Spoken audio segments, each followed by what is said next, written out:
you want to know that going in, you're having a spiritual communion. You're having a spiritual experience. You could think of it as a spiritual or a religious experience, depending on how you want to frame it. And that's something that's very core to your being, something very sacred to you. And you're about to enter into something that, like, I think that's a good word, sacred. You're doing something for you that's very sacred.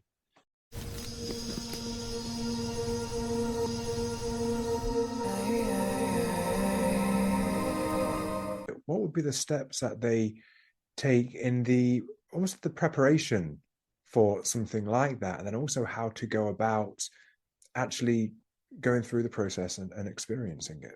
I think preparation comes first with a desire to have the experience, and then the proper framing of the experience itself. Like you said, it's not a party. It's not going and taking drugs. It's not going and having a few beers with friends. It's not going to the pub. So it's not watching a movie. What is it, right? And what it is a deep communion with yourself and with spirit and with existence in the universe. And it may or may not deliver your expectations. So the first thing you need to do is get really comfortable with your set and setting of this experience. So the mindset is, I'm going to go do something really significant for myself, and I can get a tremendous amount out of this, and I want to get the most out of it I possibly can. And I want to treat this as a visionary medicine. I want to treat this as something that can be healing for me, affirmative, positive, helpful.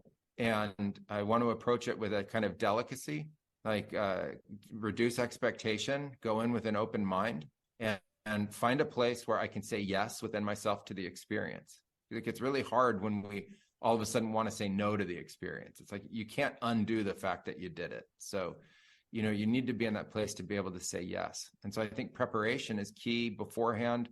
You want to be off any kinds of other drugs or alcohol for days beforehand, at least 3 days, 4 days is best. A week's even better. You want to reduce heavy fats in your foods, heavy fats in like meats, products that you could eat before 2-3 days before going in. No spicy foods like capsicum or chili peppers for 2 or 3 days before going in. The diet preparation's really helpful because all those different kinds of foods have an effect on the body in terms of how you metabolize and digest the ayahuasca. And so, people like to think that it's just drinking this kind of plant tea and it doesn't really matter, but it actually does. And it's been figured out over thousands of years. So just, prepare the diet as well. Stress has a lot to do with the experience that you have. And so if you can, you want to have like a pretty chilled out day or a relaxed day, the day before going in or the day of the ceremony itself. So give yourself time.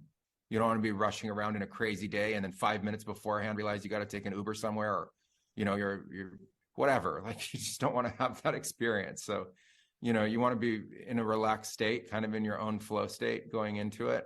I think those are the easiest preparations. And then you want to know that going in, you're having a spiritual communion. You're having a spiritual experience. You could think of it as a spiritual or a religious experience, depending on how you want to frame it.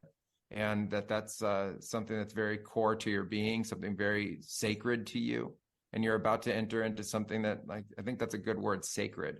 You're doing something for you that's very sacred. And if you treat it that way, that's the experience you get to have. A lot of people don't understand that the plants are sentient.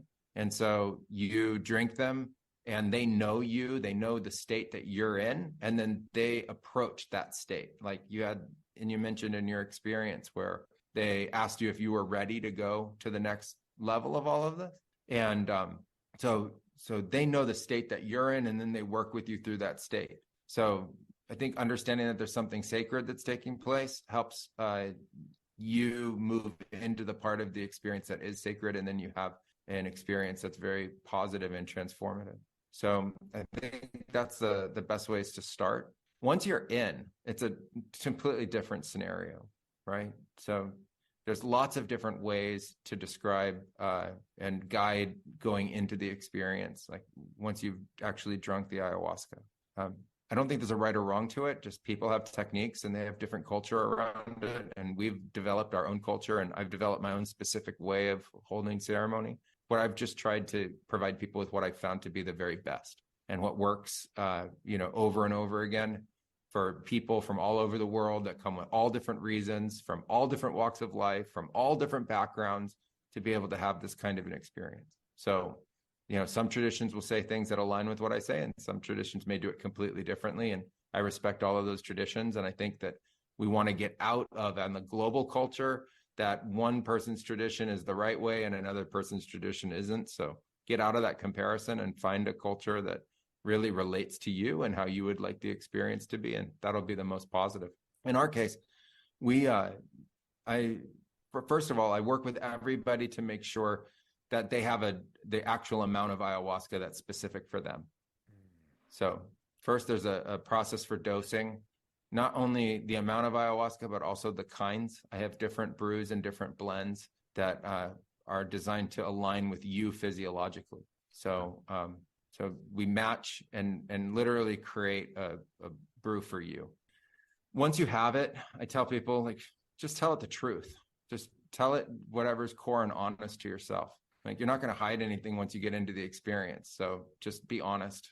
It doesn't matter how that honesty represents or how you think about it. Just be honest. After being honest, I say, okay, let's go and let's start to really set our intentions. Intentions are not the reasons for being there. We have all of our reasons for being there, but the intentions guide what we're going to go through through the experience, not just that night, but in the integration period, which can last months after a ceremony as well.